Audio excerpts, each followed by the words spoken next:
you have good balance, so you put it in motion with the butt kick block. What am I going to ask?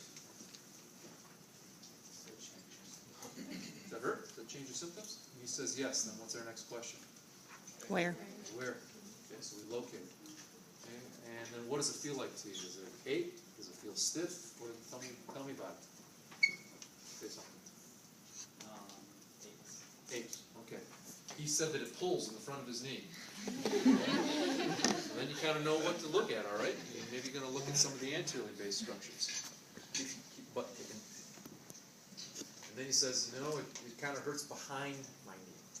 Okay? It hurts how? It feels tight. It feels like things are bunching up. It feels like I feel something behind my knee.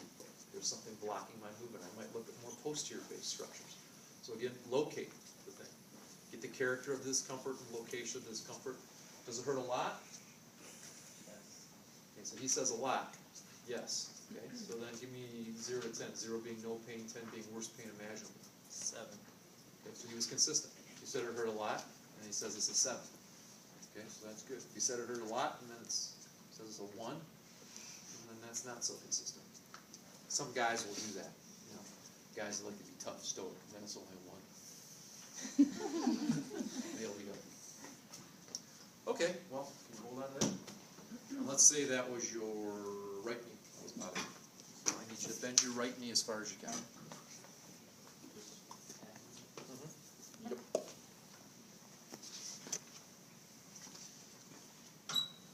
Does that hurt more?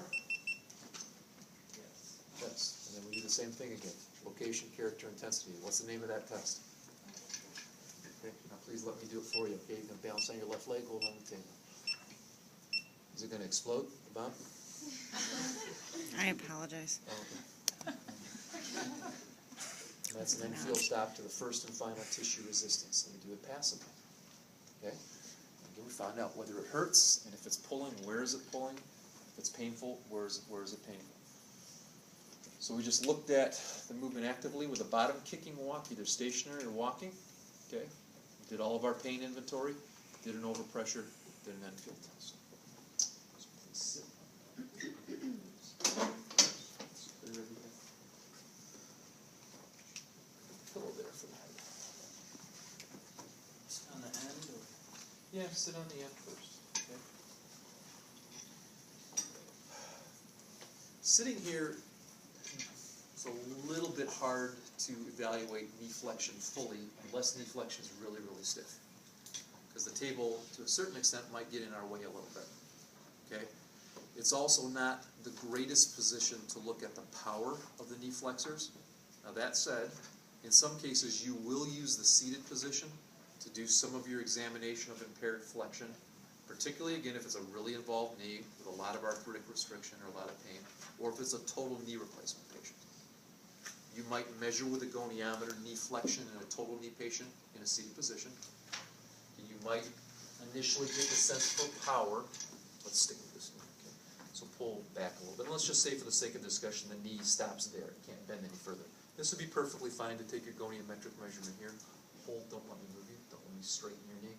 You can get a sense for hamstring strength and whether there's a weakness impairment affecting knee flexion in this seated position. Okay?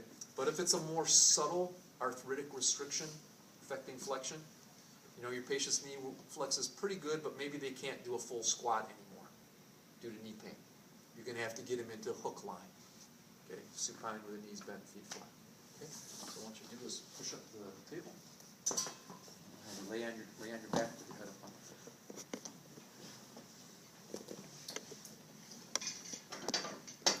By the way, if a patient is like this, and there's any sense of back discomfort in the patient, just as a side note, something I saw earlier this morning during the testing of the hip extensors, don't have them straighten out their legs. Just nice and easy, just kind of straighten out one at a time like this, and one at a time like this, and that's being a little nicer to the back. Okay? Just a side note. All right, so I would then continue to look at this flexion impairment like this. I would take the goniometric measurement in this position if you wanted to. Okay. I would then reconfirm the overpressure test if you want in this position. hand feel, passively, like so, to the first and final stop, okay? And then I would lengthen the hamstrings over the hip, okay? And now test hamstring strength in this position with hip fully flexed. Now, don't let me pull your heel away from your body, okay? This is giving the hamstrings their most efficient position to tell you exactly how strong they are or they are not. Okay? The seated position doesn't do that. So lengthen the hamstrings over the hip when you do your manual muscle testing for a weakness impairment. Prepare bilateral. Flex as hard as you can. Okay, you do it. Take your goniometric measurement. Overpressure. Relax. Let me flex it fully now. Passive end feel test. Now don't let me straighten it. Okay, so we flex fully over the hip, and again test the hamstrings in this position. What impairment did the overpressure test help you to understand? Overpressure.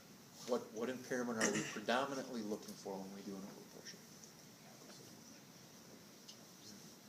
No. Yeah, capsule a little bit. Okay, the overpressure, though, is passive range greater than active, and is the overpressure symptomatic, painful?